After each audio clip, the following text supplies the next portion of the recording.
Saludos, en esta ocasión pues seguimos con las clases de la fase 3, semana 13, ¿verdad? Vamos a la clase 2.1 de la página 145 del libro de texto, ubicamos en la página 145, acá podemos ver la página, la clase es volumen del prisma y del cilindro. Ahora vamos a hablar, estos son nuestros elementos importantes ahora, el prisma y el cilindro, ¿verdad? Entonces, veamos qué sucede acá. Tenemos el pensemos, observa las siguientes situaciones, luego contesta. 1. Con cubitos de 1 centímetro cúbico se forma una base como la que se muestra, ¿verdad? De eso vamos a contestar. ¿Qué sólido se obtiene si se apilan 4 bloques? Reduce el volumen del sólido formado. Número 2. Si se tiene un disco de radio de 3 centímetros y de altura de 1 centímetro, tenemos aquí en la figura, ¿qué sólido se obtiene si se apilan 5 discos? Reduce el volumen del sólido formado. Vamos a la solución con esas figuras como base, ¿verdad? Entonces aquí está la figura original y aquí está ya apilado. ¿Qué sucede ahora? En el número 1 y en el número 2. Entonces acá, como lo que debo calcular es el volumen, sería 15 centímetros cuadrados, es lo que tengo acá, por 4, ¿verdad? ¿Por qué? Porque dice que el volumen de un prisma, dice acá la fórmula, que el volumen de un prisma se calcula multiplicando el área de la base por la altura, ¿verdad? Entonces, en este caso, vemos que obtenemos un prisma rectangular, por eso el volumen es 15 por 4. Luego en el número 2, se obtiene un cilindro cuando ya se apilan 3 discos, se apilan, entonces se obtiene un cilindro, ¿verdad? Y el volumen, el área del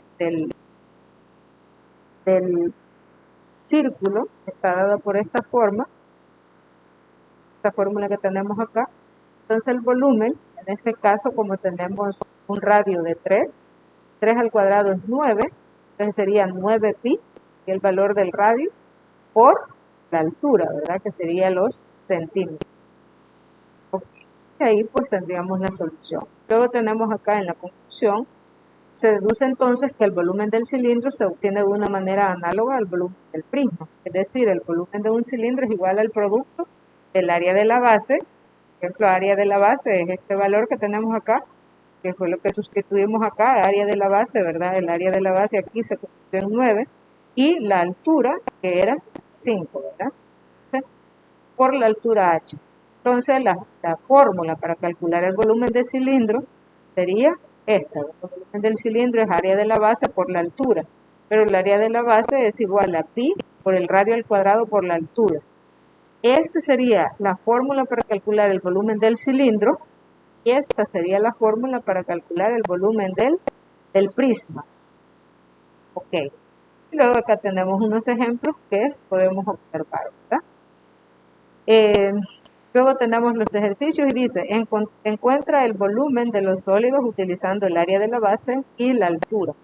Entonces, como conocemos acá la base y la altura, entonces vamos a utilizar ya sea la fórmula del volumen del cilindro o la fórmula del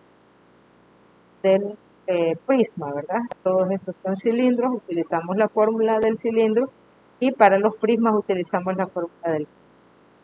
Entonces ahí estaríamos resolviendo, luego vamos al cuaderno de ejercicios, nos ubicamos en el mismo tema, volumen del prisma y del cilindro, tenemos recordando la fórmula, y ahora hay que encontrar acá, ¿verdad? El volumen de estos sólidos con la información que ya nos da el problema. Y esos son los cálculos que se deben hacer, ¿verdad?